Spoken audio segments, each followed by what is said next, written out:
Bom, pessoal, a ideia dessa aula, ela surgiu de repente, ela não estava planejada, e ela acabou surgindo de repente, porque a gente teve um problema com a reunião e a aula, a conversa da F4 teve que ser adiada, e a gente ficou sem nada para o dia de ontem, que a aula seria quarta-feira, a gente transferiu para hoje. Então, nós pegamos essa aula, surgiu de repente, essa coisa sobre fotografia e política, que eu achei interessante. Foi até uma sugestão também levantada pela Zanetti, que está aqui presente, e já tinha sido levantada essa hipótese e esse interesse quando saiu aquela foto do Bolsonaro de cadáver, entendeu?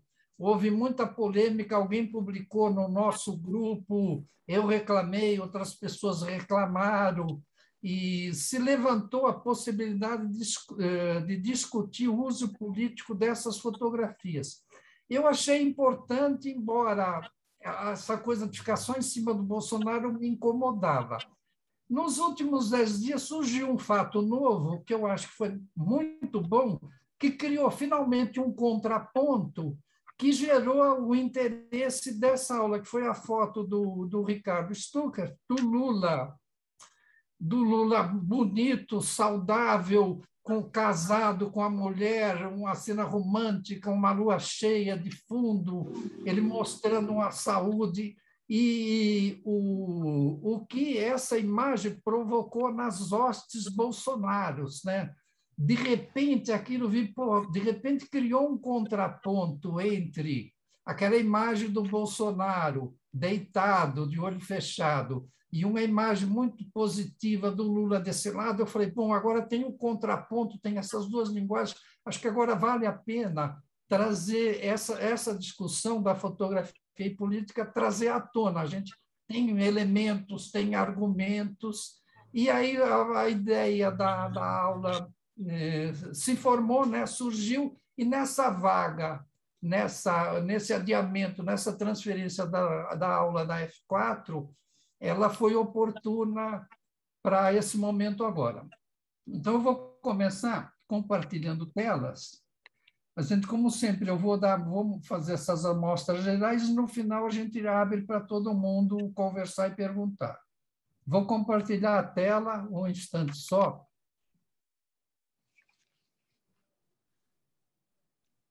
Bom, essa é a primeira foto. Acho que, de repente, talvez seja uma das primeiras imagens usadas politicamente que mostra a manipulação, né? Muito antes do Photoshop. Essa foto é de cerca de 1860. O rosto, a cabeça é do Abraham Lincoln, e o corpo é desse cara aqui que está do lado, é um outro parlamentar americano. Então, quando essa imagem foi feita, o Lincoln era meio magro, meio alto, meio desajeitado.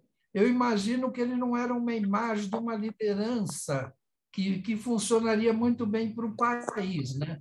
Então, foi feita essa manipulação, esse truque, essa montagem, né, do corpo de um parlamentar e a cabeça do presidente. E acho que essa foto acabou funcionando para criar essa ideia de liderança no povo americano. Então, essa coisa vai, na política, sempre vai ter esse tipo de coisa, a imagem idealizada, a imagem procurada, a imagem construída para transmitir uma ideia política. Tanto na cena política, nas cenas de guerra também, na coisa de luta, de conquistas de poder, isso também está muito presente, né? Essa interligação entre a política e a publicidade, né? O segundo caso vem dos Estados Unidos também. Na Guerra Civil, o general Grant, aí durante a Guerra Civil, na verdade, esse cartão que se distribuía na época do retrato deles montado num cavalo e essa cena de guerra no final, na verdade, são três fotos, né? Uma é a cabeça do próprio general, o outro é essa cena de um cavaleiro montado a cavalo, e a terceira imagem é uma cena, nesse fundo, que é uma cena de um acampamento militar. Então, essa foto também é usada para passar uma imagem do militar heróico que participa, que vai à luta e que não é um burocrata que fica sentado no escritório. Então, as fotos acabam sendo usadas, né? Isso praticamente é o começo da fotografia. Você vê as fotografias sendo usadas para criar consciência e criar, isso formar uma manipulação da população no sentido de se buscar uma ideologia, uma ideia, um comportamento.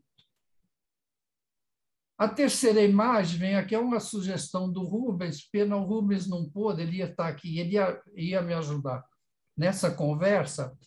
Essa primeira é o do Dom Pedro morto, Dom Pedro II, né, feito por um Nadar, não o Félix Nadar, um outro Nadar, provavelmente filho, na Europa, a morte dele.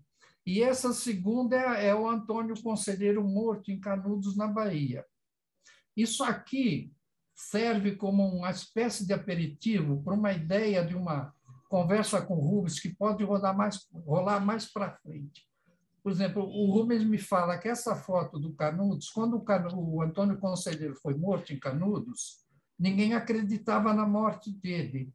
Então, eles precisaram, ele tinha morrido fazia alguns dias, uma semana ou mais, desenterraram o corpo do Antônio Conselheiro para ele ser fotografado e provar realmente que ele estava morto, porque ninguém acreditava.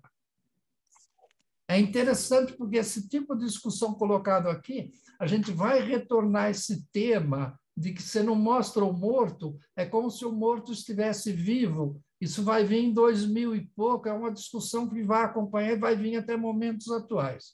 Quando chegar a foto, a gente trata desse assunto.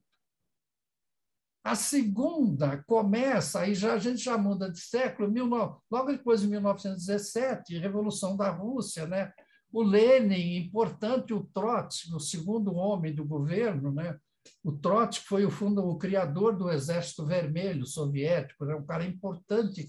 E quando ele cai nas desgraças do governo, eu não sei se o Stalin já era o grande líder russo, eu tenho a impressão que devia ser, porque quem mandou depois matar o Trotsky no México foi o próprio Stalin.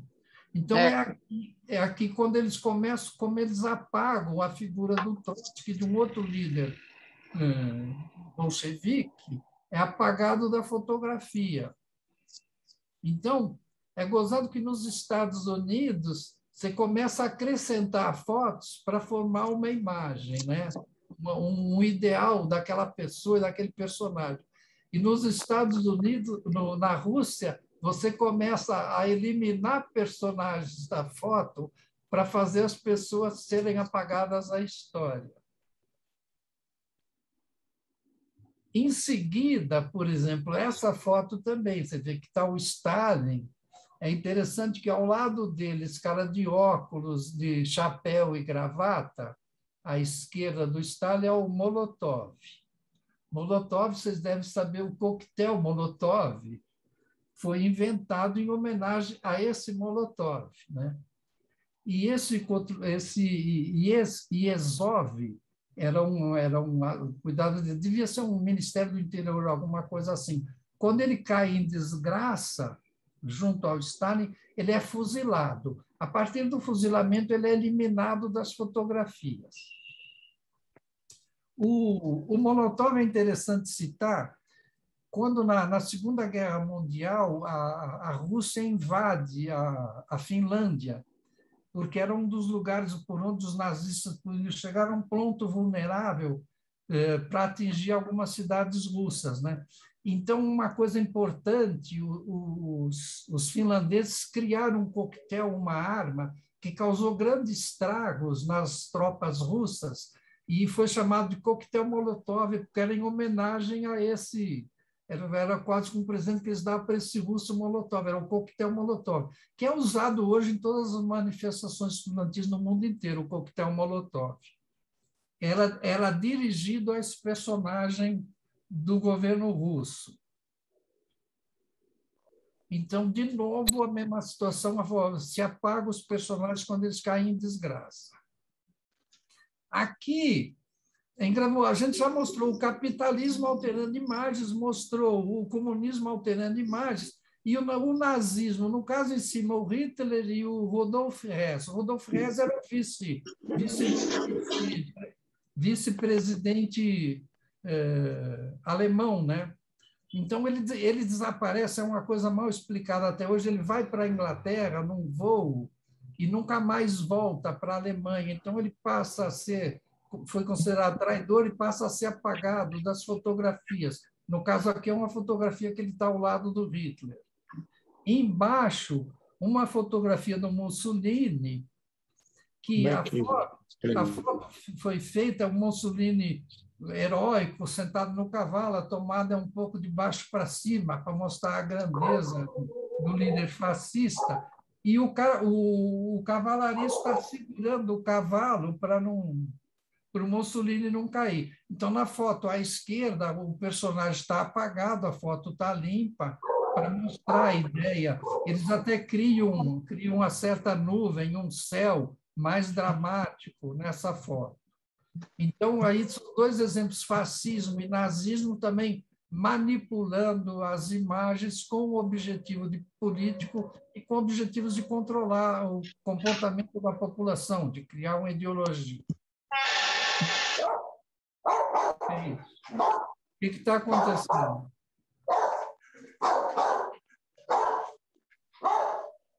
Aqui a gente vai para o André Pereira está com o microfone aberto.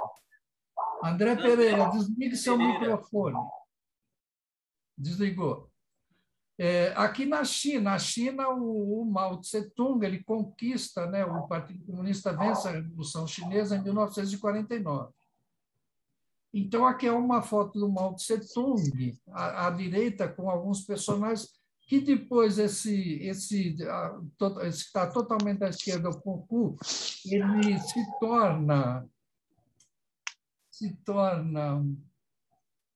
Só um segundo, gente. Ele se torna um personagem malquisto e também é apagado das imagens chinesas, né? Então, você vê que esses regimes políticos usam mesmo essa manipulação de imagem, alteram as coisas para manter, de certa forma, ter um controle político. Essa aqui é uma foto também importante dos que foi conhecido como a Gangue dos Quatro, que era a mulher do Mao Tse-tung e mais líderes do Partido Comunista Chinês que criaram que foi a chamada Revolução Cultural Chinesa. Então, isso causou um grande estrago, foi uma coisa muito violenta na vida chinesa. E eles caíram em desgraça, eu acho que após a morte do Mao Tse-tung, os quatro caíram em desgraça. Então, os chineses não tiveram nenhum problema em apagar todos eles, né? E é engraçado que eles apagam todos na foto e eles se dão ao trabalho, inclusive, retocar. Você vê que as fotos, o preto das roupas está melhor do que no original. Eles ainda dão uma caprichada, sabe? Mesmo que esse puto espaço em branco de 3 de um lado e a quarta pessoa aqui à direita desaparece da imagem sem nenhum problema, não tem nenhum pudor de fazer isso. Vamos em frente. Aqui a gente falou de usos de regimes políticos. Aqui também é a questão política, mas aqui é engraçado. De repente, um jornal egípcio, né? A foto original é essa de baixo, está o Obama, está na época era o primeiro-ministro israelense e outros ministros do mundo árabe. E o Egito, como é o nome dele? O Hosni Mubarak, que vem lá atrás, na esquerda, lá atrás. E o jornal egípcio não tem dúvida em colocar o Hosni Mubarak em primeiro plano, na frente dos 4 líderes políticos. Espera aí que eu preciso desligar mais um. E aí, a internet, né, nesse momento atual, a internet não perdoa, né? Quando ela descobre, ela vem em cima e traz os fatos. o editor desse jornal se desculpou e falou que a edição da foto que ele fez era a imagem que representava a situação do líder egípcio, do Mubarak, frente às negociações e à defesa dos palestinos junto ao mundo árabe. Então, ele fala que a foto não é mentirosa, simplesmente a foto foi criada, a situação real que acontecia naquele momento.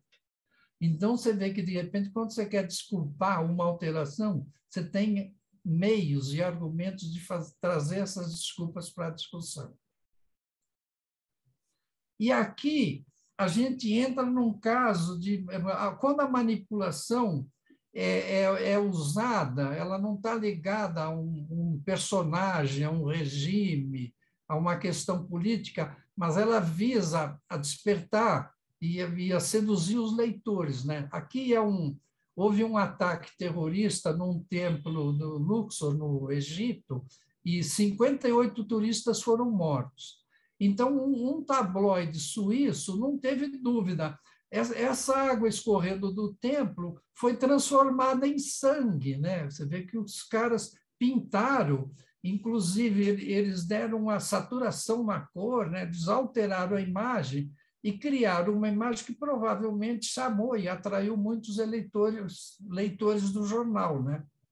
Então, é uma manipulação que foi usada em função de aumentar as vendas do jornal, de o jornal ficar mais sensacionalista e aumentar o impacto. Aqui é uma outra questão. Por exemplo, aqui é na época, vocês vão se lembrar bem, quando houve a invasão do jornal do Charlie Hebdo em Paris, e foram assassinados 12 jornalistas, chargistas, repórteres, várias secretárias, várias pessoas foram mortas. Houve um grande movimento em Paris com todas as lideranças, e houve uma passeata na rua. Você vê que nessa foto tem 3 mulheres, está Angela Merkel, da Alemanha, está a primeira-ministra da Suíça, que era uma mulher, e está a prefeita de Paris, que foi a prefeita que deu o título de cidadão honorário ao Lula. Então, essa é a foto real como são na imprensa mundial.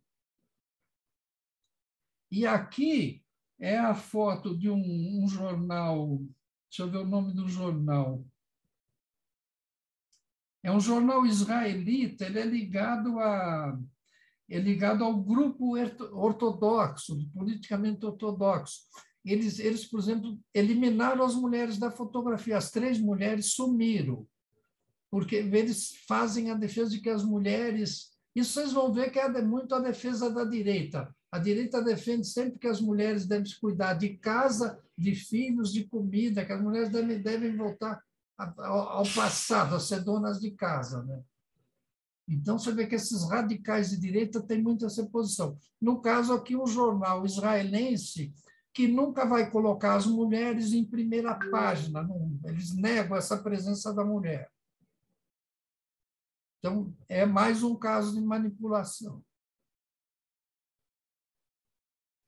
Aqui, eu estou mostrando que, provavelmente, aí é a manipulação que vai satisfazer um ego individual. Se você é um fotógrafo, seu nome não está aparecendo muito, você está louco, você quer dar a primeira página do jornal, você quer fazer um sucesso, você quer fazer uma foto que vai arrebentar, o cara não tem dúvida, ele não pensa 2 vezes, vai lá e manipula, e realmente ele consegue a primeira página do Los Angeles Times, né? Isso é de março, 31 de março de 2003, no caso do Iraque, um evento no Iraque. Aí ele dá essa foto, que é sensacional, né? O soldado com a mão dizendo, para aí, o cara está vindo agachado, submisso, um pai com a criança no colo, né? Frágil, exposto. E aí, os leitores descobrem que são 2 fotos. Um detalhe, o soldado com a mão dizendo pare, que está à esquerda, e o outro do pai vindo com a criança no colo, agachado, é a foto à direita. São 2 fotos. Ele não teve dúvida, ele fundiu as 2 imagens. Isso já estamos na época das capturas digitais, né? E você vê que é um trabalho bem feito, ele manipulou bem e tal, mas isso levou o quê? Ele perdeu o emprego. Provavelmente, ele nunca mais conseguiria credibilidade dentro dos jornais, dentro da imprensa. Eu acho que quando você faz isso, você faz uma alteração dessas no jornalismo, na minha opinião, você encerrou a tua carreira como fotojornalista. Eu acho que aí, quando você perde a credibilidade, você começa a ter desconfiança do público, é muito difícil recuperar ela. Então, os fotorepórteres que estão aqui nunca pensem em fazer isso, se vocês quiserem manter uma carreira fotojornalística. Aqui é o caso que não houve uma manipulação nem de direção do jornal, nem de um regime político, nem de uma grande empresa. Isso aqui foi um desejo do próprio fotógrafo. Aqui é uma manipulação de um Estado, de um governo. Aqui o Estado iraniano, que faz um lançamento de mísseis para mostrar ao mundo que eles têm um poderio bélico e militar, só que um dos disparos fracassa. Né? Eles não têm dúvida. A foto que eles distribuíram é essa maior que está aqui do lado, onde eles acrescentam, sabe, que eles copiam a fumaça de um do lado e botam no pé do outro míssil, né, o mesmo fumaça, e o mesmo míssil reproduzido 2 vezes.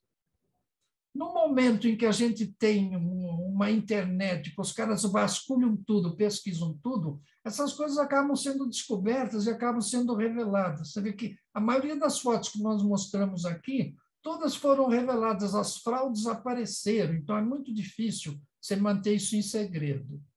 E é interessante que quando isso saiu, aí vem isso. Aí a internet se diverte, porque a brincadeira, o sarro, que a gente chama de ironizar, a quantidade, eu só reproduzi 4, a quantidade de imagens que pintaram, fazendo uma ironia com essa manipulação iraniana, é um absurdo. Por exemplo, eles pegam o original lá, que tem um foguete parado no chão, e põem 200, 300 foguetes subindo para não sei para onde. Tem na outra, que eles pegam a mesma imagem, que eles põem? Um monstro que está subindo é o Godzilla. É impressionante. E no outro, eles põem, na época, aqui embaixo, à esquerda, é o Ahmadinejad, que era o primeiro-ministro iraniano na época. Então, você tem os foguetes subidos lá no fundo, na foto manipulada, porque tem os 4, e eles põem o coisa os coisas do Photoshop. O ataque da Clone Tool, da ferramenta clone, e são vários Ahmadinejad vindo, todos armados, que lembra a coisa do Guerra nas Estrelas.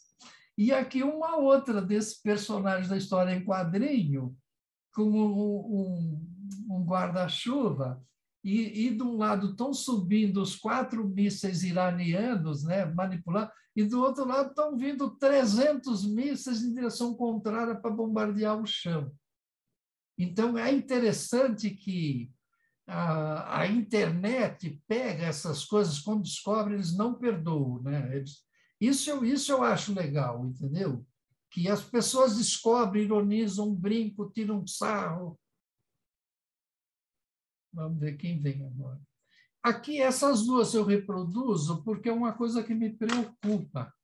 O iPhoto, o canal, publicou uma pesquisa que alguém fez, eu não sei quem fez. 40% das pessoas não conseguem diferenciar entre fotos originais e fotos manipuladas.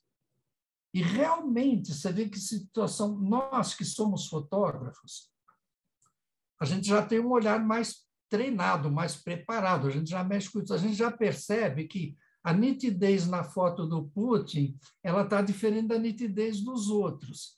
Se a gente observar com atenção, embora aqui não seja, essa imagem está na internet com a nitidez maior do que eu estou apresentando aqui, você percebe o recorte na cabeça do Putin, que ele está muito certinho em relação ao personagem que está atrás.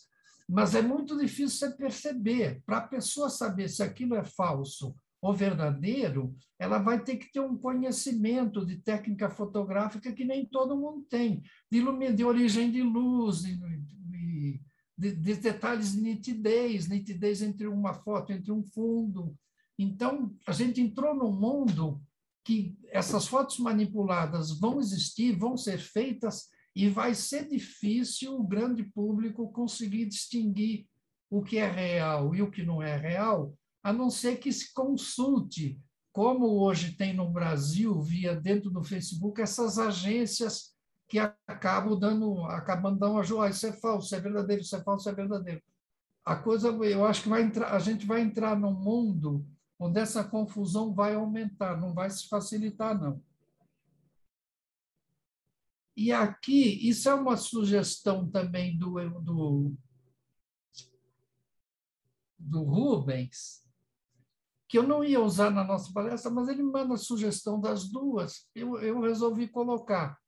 É uma pena, são questões que ele vai colocar, que valeria a pena numa aula mais para frente, com a presença do próprio Rubens, que ele fala, de repente essa foto é feita de cima, é o fotógrafo do Obama, né? E a de baixo deve ser o fotógrafo do Trump, que eu não sei quem é. Eles estão, a imagem da morte do Osama Bin Laden não é feita através de uma foto que mostre o Bin Laden morto. Ela é feita através do momento em que se dá um ataque, são os personagens envolvidos no ataque e a reação deles ao que eles estão observando. E essa do Trump embaixo, do Bin Laden, é de 2011, né? A do Trump de 2019, que também são eles olhando um fato, e o que passa para a população, você tem que acreditar que o que eles estão vendo e o que está acontecendo ali é real, mas você não tem a visualização daquela imagem, aquela imagem não circulou para o grande público. Então, isso também é interessante, é um fato que se dá, o que revela o fato é a ausência da imagem. É isso. E aí, essa sugestão veio do Rubens. Ao entrar essa sugestão do Rubens, eu trouxe essa foto, que é a foto conhecida, que é a que está lá. Essa foto está entre as 100 imagens de grande impacto no site do Time Life, vocês podem ver. E aqui eu falei, Rubens, eu vou trazer também, porque a gente pode trazer outra discussão para essa foto. Essa foto eles publicam, a foto publica um mapa onde cada pessoa está identificada quem que ela é e o cargo que ela ocupa. Então, vocês vão reparar que o cara que está controlando, ele está num teclado, ele está se comunicando com as tropas ou com alguém que está comandando a ação, é esse militar de roupa azul. Você vê que o próprio presidente ele está caído, ele está lá no fundo, ele aparece menos que todos os outros personagens. Esses personagens todos, você vai vendo as legendas, eles são todos ligados a agências de informação e a controles de antiterrorismo, e toda essa questão da repressão, a coisa de segurança e de terrorismo. Não é uma reunião de ministros. E outra coisa que é importante, a única pessoa que mostra um gesto mais humano é a Hillary Clinton, né, com essa mão no rosto. E também isso, para mim, me mostra a questão da mulher, é a Hillary Clinton aqui, e essa outra mulher, no fundo, que está ligada a uma agência de antiterrorismo. Por exemplo, aquela mulher do fundo quase nem aparece, ela desaparece entre os homens.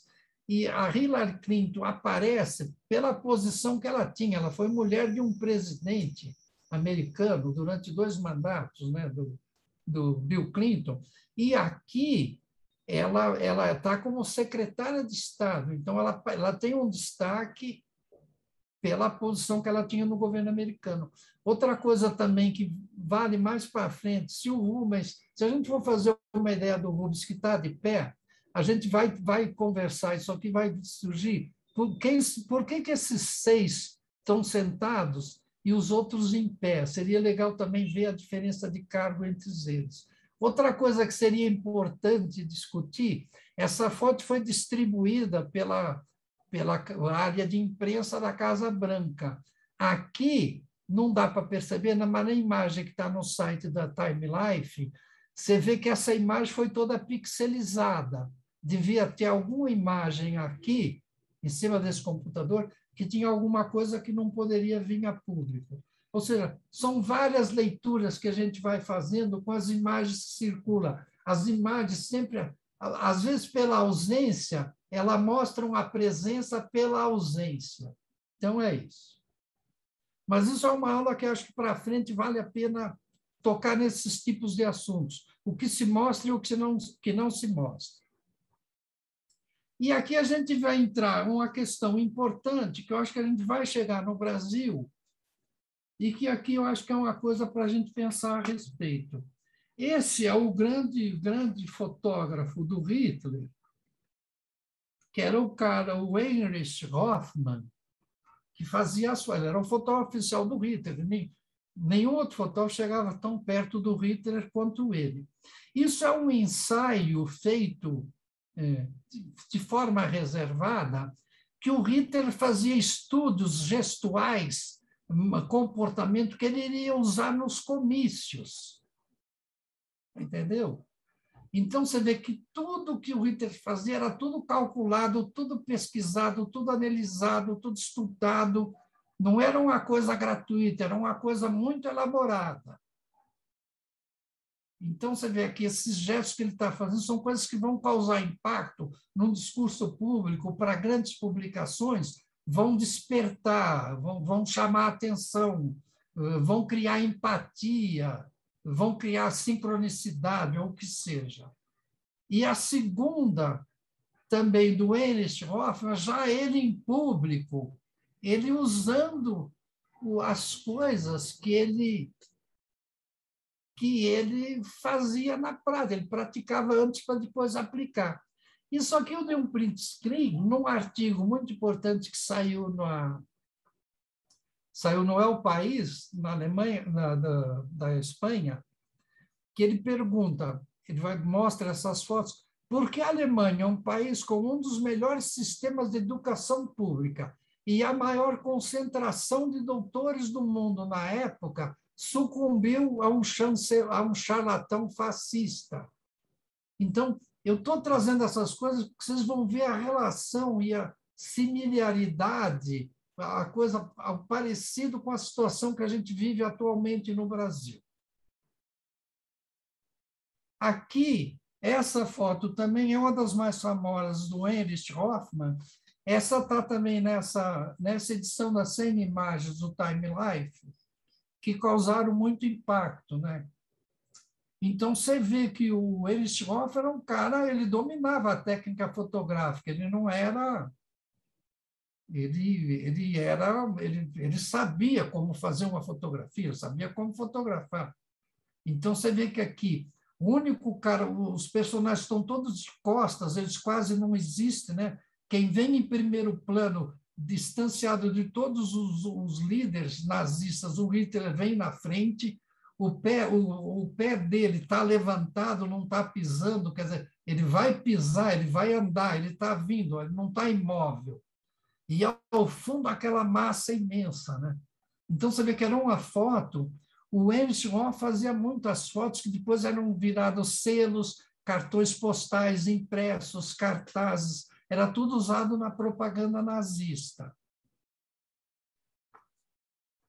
E aí, por exemplo, uma coisa que era interessante ler, que vocês vão ver, nessa matéria do El País, ele fala muita coisa do discurso do Hitler. Ele tinha discursos contra a minoria, tinha discursos contra políticos de esquerda, discursava contra pacifistas, contra feministas, contra gays, contra elites progressistas, contra imigrantes, contra a mídia, e era contra a Liga das Nações, que foi a precursora das Nações Unidas.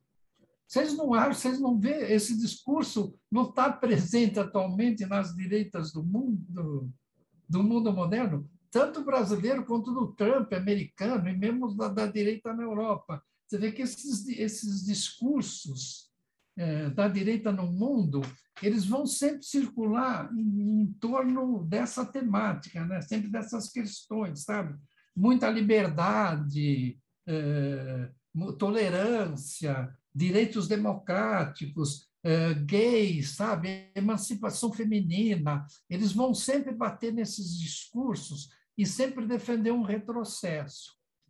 Agora, no caso do Hitler, daí do nazismo na Alemanha, ele se torna chanceler em 33. Essa foto aqui do Ernst Hoffmann é de 34, mas lá houve uma coisa que foi muito importante, que é o John Herzfeld, dessa revista AIZ. A revista AIZ era a revista ligada ao Partido Comunista Alemão e ao movimento operário alemão.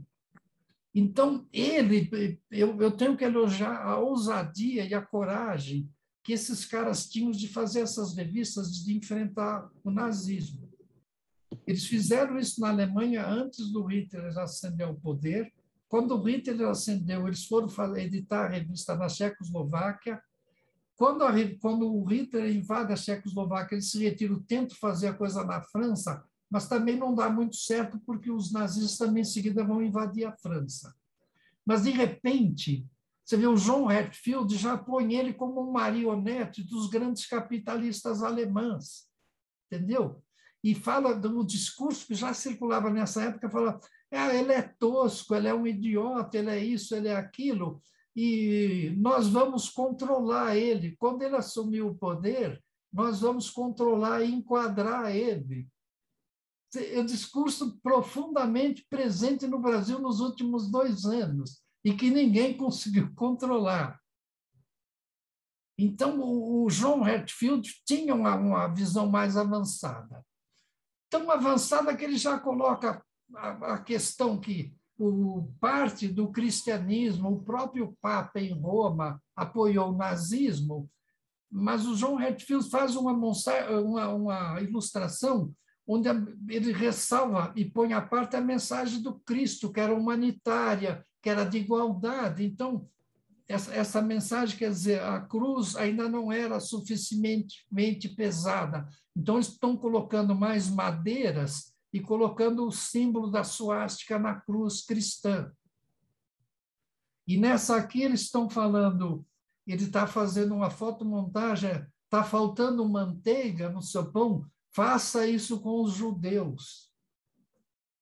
Então, era o John Herzfeld, acho que ele teve esse enfrentamento, ele teve esse questionamento, ele criava uma opção. Quer dizer, você não tem só aquela leitura, só aquele ponto de vista, você dá um contraponto. Eu acho que a situação política é importante a resistência, é importante, o seu discurso não vai vencer. Podemos até defender o direito ao seu discurso, mas nós queremos fazer o nosso também. Então, eu acho que o John Herzfeld tem uma função importante na história do nazismo na Alemanha. E ele era tão ousado que ele vai numa reunião que teve num país da Europa, onde os capitalistas vão se reunir e vão fechar contratos, a indústria alemã passa a apoiar o Hitler, porque vai ter contratos com o governo de produção de armas, de ganhar muito dinheiro. Então, ele monta uma catedral, que são bombas para serem bombardeadas, são a catedral. Ele mostra a igreja também associada a isso, essa coisa de destruição. Essa outra imagem ao lado também fala que o Hitler vem com a proposta de paz e manda em seguida, ele manda a bomba da paz. A pomba da paz, ele faz uma discussão entre bomba e pomba, sabe? A bomba da paz, igual, refletindo sobre a pomba da paz, sobre uma multidão que está embaixo. Então, ele vai levar o país à destruição, e esse caminho em direção à destruição envolveu o empresariado alemão, que ganhou muito dinheiro com isso. Parte do que hoje a gente sente no Brasil, que tem partes de agronegócio, da garimpagem, do crime, da indústria da arma, que estão ganhando dinheiro com isso, com a morte, com o extermínio, com a destruição, entendeu? Isso também gera dinheiro.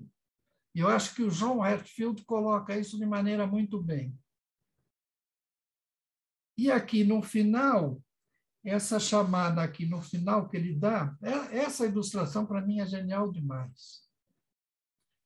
Isso quer dizer o seguinte: Essa é a salvação que eles trazem. Essa mão de um cadáver de osso são 5 aviões, né? São 5 aviões indo para bombardear para a guerra, as populações mortas, dizimadas, à esquerda e a cidade destruída à direita. Então, essas fotomontagens do John Hatfield, nesse período nazista, elas exerceram uma função política muito importante de enfrentamento ao regime nazista. E agora nós vamos chegar no momento do Brasil. Essa foto, me desculpe, é um horror, mas como a gente tem que trazer para a discussão, a foto tem que estar aí. Essa foto despertou, na época, quando foi publicada aqui no Brasil, uma discussão nas redes sociais. Pô, vamos discutir, não vamos discutir? Não, não quero publicar, não quero ver. Eu mesmo não queria essa foto no meu grupo. E hoje mesmo vou defender não publicar esse tipo de foto, mas defendo trazer para uma discussão, trazer para uma questão de uma aula, de uma conversa, de analisar ela. Então, é uma foto que, por incrível que pareça, tecnicamente ela é muito ruim, ela não tem o domínio técnico, mas quando você começa a olhar, você vê que ela não é gratuita, ela não saiu por acaso, tem um planejamento que eu não sei de onde vem. Por exemplo, você compara essa imagem do Mantegna, da Idade Média, olha a semelhança na imagem, você vê. Essa foto foi calculada, essa foto foi planejada. Ela foi feita com uma intenção. A gente não sabe quem, mas a gente conversa mais à frente. Eu tenho uma teoria que a direita internacional se conversa entre si, se ajuda e troca dinheiro e troca influência. Aqui, por exemplo, outro dado importante que pouca gente fala é essa mão do lado esquerdo com a roupa preta. Não é um pastor do evangélico que mostra a ligação do Bolsonaro aos evangélicos. Não, ela vai lembrar uma túnica de um padre. E mais do que isso, ele tem um crucifixo, ele tem um detalhe. Ela vai despertar uma imagem inconsciente, como se tivesse sendo dada uma extrema-unção sobre uma pessoa que está morrendo. Então, essa foto vai exercer uma função psicológica poderosa, que a gente, muitas vezes, não avalia à primeira vista. E aqui é o que justificou, na verdade, essa foto do Ricardo Stuckert, é ela que me provocou a fazer, acho que agora vale o debate sobre fotografia e política, porque não tinha um contraponto àquela merda do Bolsonaro. Agora tem um contraponto. E essa foto trouxe toda a positividade, a força, o prazer, a alegria que aquela foto não traz. Aquela foto traz a mensagem de morte, de destruição, sabe, de fim da vida, de horror. E aqui, outra coisa, agora nós vamos numa outra foto, que é como a imprensa, de repente, como a imprensa, a grande imprensa e as grandes TVs publicaram. Toda vez que essa foto foi publicada pela grande imprensa, cortou as coxas do Lula e cortou o calção dele. Porque, eu publiquei aquilo e falava, ressaltava a virilidade do Lula. Se queira ou não, aquelas coxas, aquele pés mostram uma saúde e uma virilidade. E os jornais tentaram esconder isso, de certo modo, porque nesse domingo passado o Merval Pereira publica um artigo onde ele cita, ele fala a palavra que ele usa é Bilal, o Bilal do Lula no calção, e fala das coxas. O título do artigo dele é As Coxas do Lula. Deixa eu ver qual que vem agora. E aí é isso, voltando, só um segundo. Essa foto, como original foi feito, que eu acho que aí,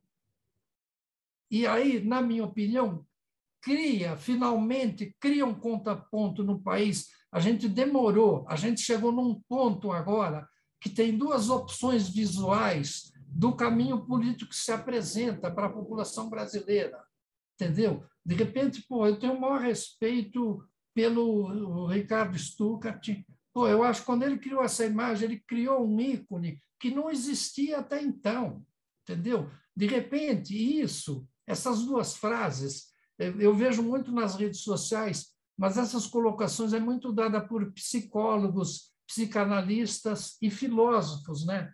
A relação dessas duas palavras gregas. O thanatos está ligado à pulsão pela morte, ao desejo de morte, ao desejo de destruição.